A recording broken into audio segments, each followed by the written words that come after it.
Hello, hello, hello, everyone, and thank you again for joining us. I am happy to have you. I am going to try to go ahead and get into this on today because I am a little bit under the weather.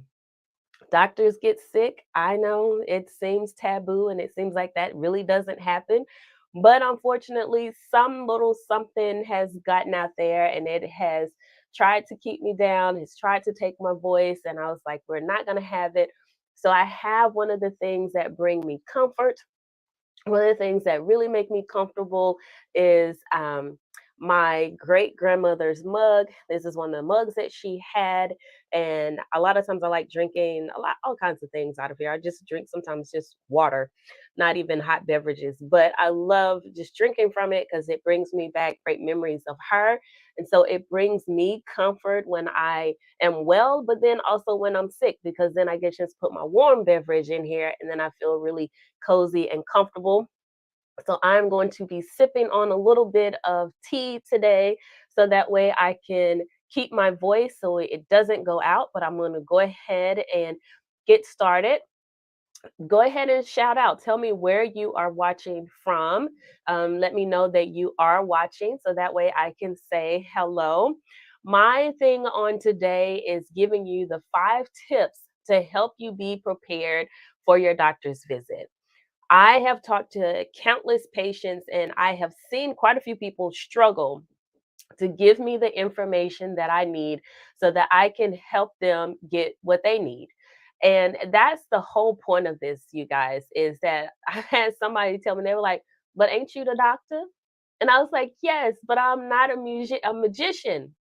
I can't just magically pull these things out and say, oh, I can't sometimes just look at you and say, this is what's wrong. Sometimes I can look at you and tell you that you're sick and you don't feel well, but I can't just magically pull something out and be like, this is what's wrong with you and this is how we're going to fix it. So, in order for you to help us help you, there are 5 simple steps or tips that I want to give you so that you can be prepared for your doctor's visit. The more prepared you are, the more information that you are going to be able to give them. And that is going to be able to help us help you. So let's just get into it. If you don't know who I am Dr. Ashley Booth. I am a board certified family medicine physician. And I am also the owner of Healing Beyond the Stethoscope Primary Care, which is a primary care office here in the Garden City area, which is very close to Savannah. So I say Savannah and the surrounding area.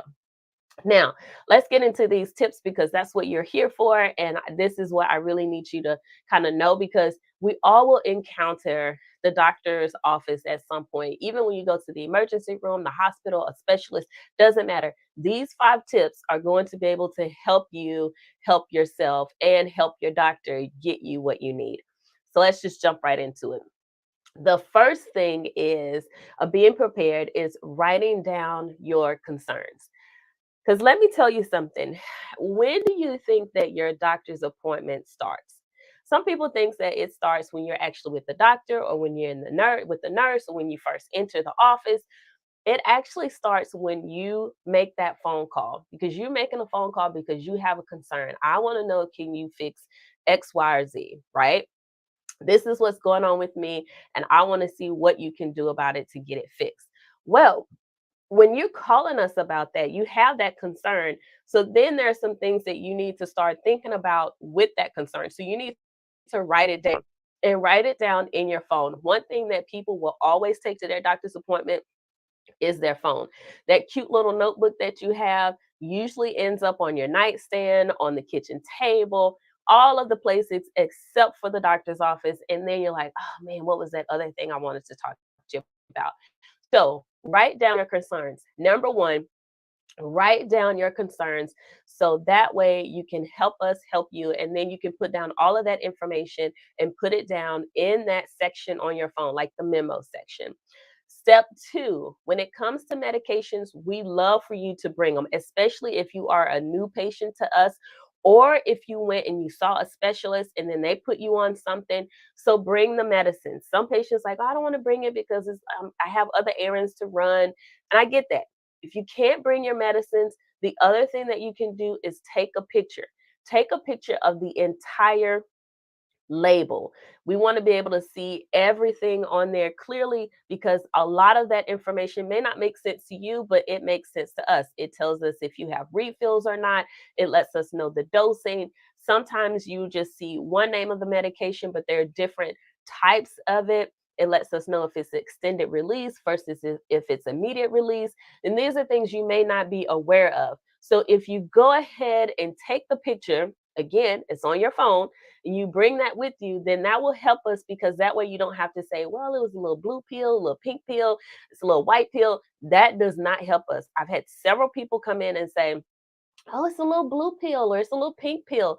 And I have no idea what that is because they change all of that up. So bring your medications, take a picture of them. The other thing is, if you don't want to take the picture, you don't want to bring them, the other way you can keep track of it is by writing it down. Now, when you write it down, you have to write down everything. Write down the entire spelling. This is not where you can start shorthanding stuff because a lot of medications sound alike, they look alike. So we need the entire spelling. We need you to write down the dose. So if it is the name of the medication, we need the dose. We need for you to tell us how you're taking it. If it says twice a day, once a day, whatever, we need all of that information. And then if the doctor who prescribed it is not the doctor that you're seeing, we need that doctor's name because we need to know, okay, this is who you're seeing. So that way we'll know what to do. Next thing, step number 3 is past medical history. You need to know your own past medical history. And by that, you need to know what you have been diagnosed with. It will be great for you to know when you were diagnosed with that. And we need to know if you were taking any medications for it. If you've ever taken medications for it, were you supposed to take medications for it and then you took yourself off of it? Any of that kind of stuff is really important for us to know. So, for instance, high blood pressure. Let's say you have high blood pressure. So you have high blood pressure and you were diagnosed with it in 2016, and then you are taking the medication lisinopril. That's what we need to know.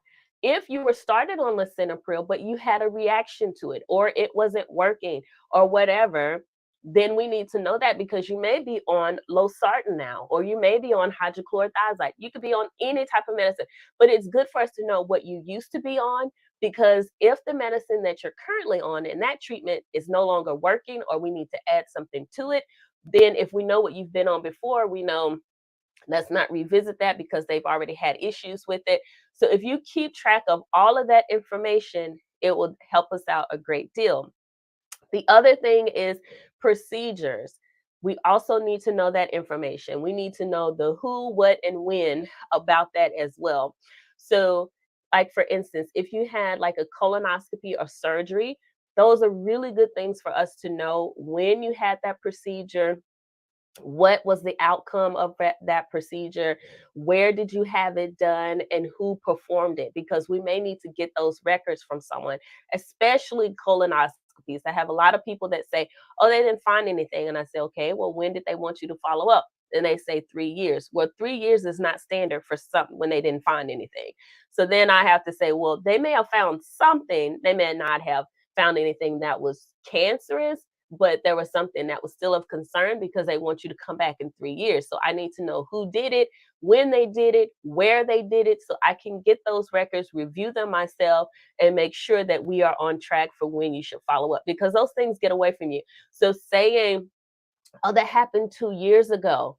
That is not going to be because 2 years keeps moving. And I've had people that will come in my office. It is, 1 year, let's say it's 2023. And they say, oh, that was 2 years ago. And then I get the records, and that was actually more like 3 or 4 years ago. So a lot of times time keeps moving, but we forget. And so you want to know the actual year. That will help. The other thing, so that was step 3, your past medical history. The fourth history that you need to know, the fourth thing you need to know is family history. So you want to know especially your immediate family. So your parents, you can also know about your siblings. And then if you have children, then having that history as well. But knowing your parent history and even sometimes your grandparent history is really important And what you have to do with this one, because I know a lot of families don't like to talk about things, but you have to start getting people to talk so that way you can figure out what happened and what is really going on. Sometimes what I found is that you may assume and say, "Oh, I think so and so had X." And then as you do more research, you actually found out they actually had something else. So you want to verify that information. What were they actually diagnosed with? What were they treated with? If it was a cancer, what kind of cancer? If the cancer came back, was that the same cancer or was it a totally different cancer? You want to be able to try to get that information because it'll help if they were diagnosed with anything like blood pressure or diabetes, things like that. Sometimes we like to know the medications, especially if there's a mental health history, because a lot of times the medications that they responded to are some of the medicines that you will also respond to. I've had some people that have a history of high blood pressure in their family. And now they have high blood pressure and they say, well, my mom, my sister, and my aunt all took this medicine. They had a reaction. Then I say, well, there's no need for us to start that medicine. We have tons of other options. Let's try something else because it's very likely that you may also have that reaction. So let's try something else. So keep track of your family history. Now, that is the fourth step. Fifth step, and this one is a bit much, but I want for you to stay with me on this. And this is the concerns. So we talked about writing down your concerns. Now, with your concerns, you want to get in detail. This is where we need for you to be specific, but we also need for you to be concise. And this is how you're going to do it. So, if something happened, what we want to know is when did it start? When did it start? If it was 2 days ago, great. If it was 2 years ago, but we need to know, like telling me it's been a while, it's been a minute, that does not help me to understand how significant of an issue this is for you and which category to put it in and what type of treatment we should do. So be specific. If you know when it starts and you knew exactly when it started, let us know it started here. Then how long does it last? Especially if it's an issue like pain or something like that. How long is it lasting? Is it seconds? Is it minutes? Is it an all day sort of thing? Let us know. And then if you can describe it, be able to describe it. Shooting, is dull, achy. Those things will help us. And with that, do you have any associated symptoms? For instance, some people will say, when I do this, I also notice that I get short of breath. Like I've had some people that say I have chest pain, and I notice that it happens when I walk. And then when I'm walking, I also know that I get short of breath, like all of those things. So if you're noticing that I have this particular symptom, and when I have it, I have some other symptoms that go along with it, then that's when you should keep track of it. Again, write them down, put it down in that memo section on your phone so that you can keep track of it. That way, it will help us to understand better what's going on with you. Then, if you took anything for it, did you take any type of medications? Again, be specific. There are over the counter medications. A lot of people say, I took Mucinex. There are a million, well, that's a little bit of an exaggeration, but there are quite a few types of Mucinex on the counter nowadays. It's not just one thing there. And so each one has different types of ingredients in it. So if you don't know specifically which one, take a picture of the front of the box, take a picture of the ingredient section. That way your doctor can look at it and say, okay, it has this, this, and this is why you are getting relief, or this is why you're not. And this is why I need to prescribe something else, whatever. But keep track of the things that you have been treated with, especially the over counter things, even if there's medicines that you took. I know that we don't like to talk about it, but it happens a lot. You took some medicine that is old school, that's still in your cabinet, that you were supposed to finish up off of one thing, you felt better and you kept taking it, or you stopped taking it and you said, well, I'll just keep the rest for a rainy day. If you're doing that, then let us know. I took this old antibiotic, so we'll know. If you got some medicine from your friend girl or your cousin or your neighbor or whoever, then we need to know what medicine that was too. We don't like the fact that you took from someone else because we're could be concerned if it could cause some issues for you. But either way, in that moment, our concern is, what did you take? So I'll know if what I'm going to prescribe is going to be the same thing. So know what treatments you're doing. If you did anything else for it, like some people say, well, I was stretching. I also did, for me, with this little situation I have going on right now, I have my aromatherapy mist going on, my humidifier, and all the things. So if there are a lot of little home remedies that you are trying to kind of get things going, tell us about that too, because that'll let us know, okay, these are some things you should continue to do, and these are some things we can start taking off the table. And then when it comes to your concerns, another tip is to just give us your symptoms. A lot of people want to give us the diagnosis. And I understand and I welcome you telling me, well, this is what I think it is, especially if it's happened before and that's what you think it is. I'm open to it, but still give us the symptoms. The symptoms are the things that are happening to you. So I have some people that'll come in and say, I have back pain, so that means I have a UTI. When you do that, that boxes me in and it doesn't allow for me to look at other things. You kind of cheat me and you cheat yourself, because I need to ask a few more questions to see, is it truly a urinary tract infection or is this a muscle strain that you had? Because I start asking a few more questions and then we put some other things with the picture and we say, oh, well, actually, this sounds like there's something else that's going on, and it might be a little bit more than a urinary tract infection, and I need to do a little bit further workup. So be willing to allow your doctor to come up with some other things that might be added to the picture, because we don't want to just hone in on the one thing, especially if it's something that's been going on for quite some time. We want to make sure that we're looking at the full picture and that we're not getting boxed in. That quite a few people to say, oh, well, I have this going on, so it must be this. Or they'll come in and say, well, I have this. And I'm like, okay, why do you say that? You know, because this, tell me the symptoms. Once I get a chance to get those symptoms out, then of what's going on. But at the end of the day, if you follow these 5 simple steps, I know that it will help you to start to get more of what you need from your, because a lot of patients say, well, I went there and they didn't do anything. And I said, well, what did you tell them? And once I realized what they told them, I said, well, I can see why you didn't get as much as you were expecting from it. So if you try this, because what I know, for most offices, you have 15 minutes to win it, is what I call it. Your office visit on average is about 15 minutes.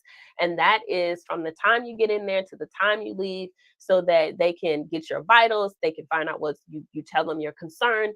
Then you talk to them a little bit about it. They do an exam, they give you a treatment plan, they send you on your way. 15 minutes for all of that. So you have to be ready. You have to be concise, so that way you will be able to get what you need. And like someone told me, if you stay ready, you don't have to get ready. That's what you're going to have to do for these appointments. You're going to have to stay ready. You can't say, oh, well, let me look at my phone and see when that was or what happened or whatever. As far as, because I have some people that'll scroll through, okay, let me see which doctor that was. I used to live in Florida and it was off of this street. Let me pinpoint, let me see if I can find. That takes a lot of time. But if you already have it nicely written out, you know exactly which doctor, you know exactly what happened, exactly which facility, you are able to save us so much more time. And we can actually just take that time and hone in on more of what's concerning you and what's going on with you. So do your 5 steps. First of all, know your concerns. Step 2, know your medications. Step 3, know your past medical history. Step 4, know your family history. And then step 5, when it comes to your concerns, be specific with your concerns, because for the most part, you only have 15 minutes, but you want to maximize that time. If you are doing this, I know some people say, well, I'm doing that already. If you are doing that and you're still not getting what you need, maybe you need something a little bit different. And you need to be able to get with someone who's going to be able to help you flesh it out a little bit more, dig into it a little bit deeper, and that takes time. And when you have to do something different, then that means you have to try something different. And at Healing Beyond the Stethoscope, that's exactly what we do. We do things differently here. We spend a lot more time with our patients. Our average appointment time is 30 minutes to an hour. That gives you plenty of time to be able to go through your concerns, talk about what is going on, and for us to be able to spend some time to figure it out, to come up with a customized treatment plan, a personalized treatment plan to make sure that it makes sense for you, to be able to answer your questions so that you'll have what you need. And then we do a lot of follow up. Okay, is that working? If that's not working, we need to go to the drawing. What else do we need to do? And we have more accessibility. Excuse me. So our patients are able to text us, to email us. They are able to do video visits because we understand that life is really busy, but we still encourage our patients to be prepared when they come to their appointment so that they can maximize that 30 minutes to an hour because we can actually get a lot done in that amount of time. And we are seeing some amazing results. People are now healthier and able to do the things that they want to do. And they're like, man, I just didn't know if I just spent a little time talking about it, things could really be better. So, if that is what you are looking for, definitely look us up. Continue to share and follow because we love putting out content because we know that there are things that you're curious about. There are things that I am learning every day, every other day, and I'm like, man, that's interesting. Let me talk about that because I don't know if people understand what that really means. So I love putting out information to make sure that at the end of the day, you are well and you are able to live the best life that you want to live. So I hope that this was helpful. Be sure to let other people know about it. And until next time, I will see you soon. Take care.